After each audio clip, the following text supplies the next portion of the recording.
We're exploring the future of television this week, the rapidly changing world that comes pouring off your TV screen every day. In tonight's report, we explore our ability to create new electronic images, making it increasingly difficult to know what is real and what is simply out of this world. In order to travel through our window to the future, we need a spaceship, and this is as close as we can get. Could you beam me down, please?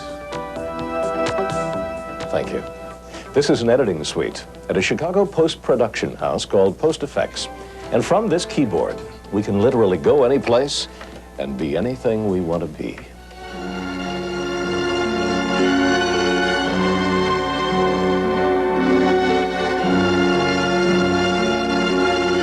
We see most of these fantastic images every day and may not even realize what electronic miracles they are.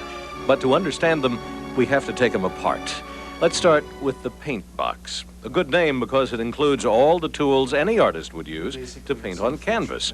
All the colors of the rainbow, scissors, paste, even an airbrush to take unneeded details out. All electronic, of course, computer-driven, with none of the mess of oils. So if we want to change the background of our picture, we can. Very easy. The result is that we can hardly believe some of the things we see on television. Take the case of the Super Bowl Shuffle.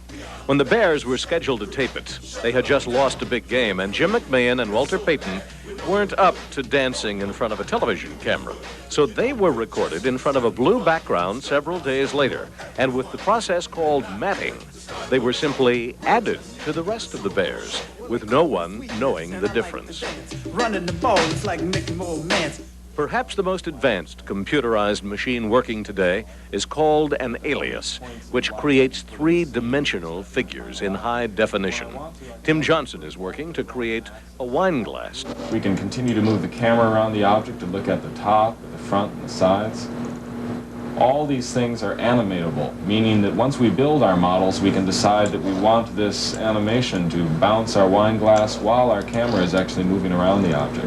It's made possible by a high-speed computer and a new mathematics invented by a scientist at IBM that allows a computer to generate the randomness of nature. The new computer systems can understand what nature does, and using a variation of fractal geometry, they're able to create clouds, sunsets, waves, foggy nights, misty days, all the kind of things that you would normally associate with natural phenomena. Sometimes it's just not practical to recreate everything electronically, so the client will turn to this tool, used by George Lucas to shoot the original Star Wars movie.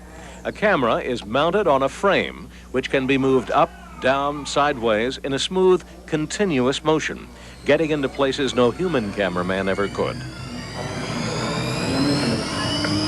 And to get into impossibly small places, a fiber optic lens, here pushing inside the back of a VCR, making transistors and printed circuits look like science fiction. It can get into the strangest places. Well, it doesn't have to be this strange. This, on the other hand, could pass for NASA footage from a space shuttle watching a sunrise from space. Instead, with a little TV magic, we see it's just some nice lighting around a globe rotating in front of a camera.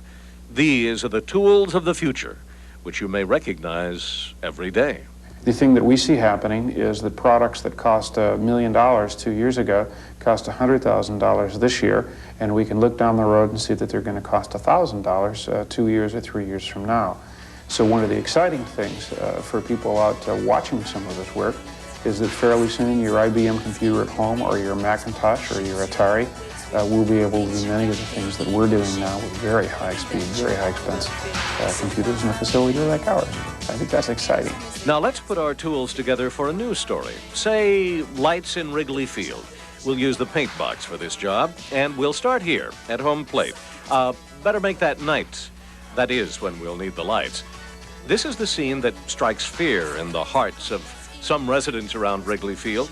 But maybe we can compromise. Maybe they prefer a different kind of light. Say, lava lights, combining color, action, a decorative touch.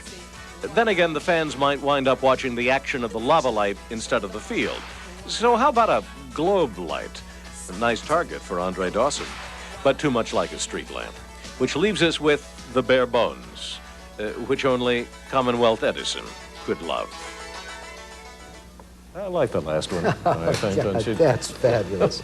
Tomorrow, we're going to take you shopping in Paris without ever leaving your television set. I can see a problem with all this. If we can actually create like that, we're going to have the mayor and the governor and every other politician insisting that everything we report is our creation.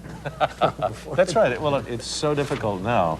Well, we have the possibility. Actually, I saw a machine in New York that could recreate fighter planes landing and bombing actual targets. Well, when you can recreate that, there's an editorial decision that has to come to play. Absolutely. Say, we can't use it. Absolutely. Because we're coming too close to that. So there is a line. We do draw the line someplace. I like the light bulb in Wrigley Field. You'll like this too. We have Dennis McKinnon tonight creating a storm over the Chicago Bears. He is angry at the defense.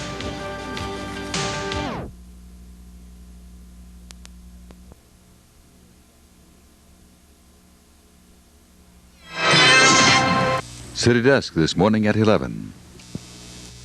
Chicago's like a small world, everybody living together. It's a small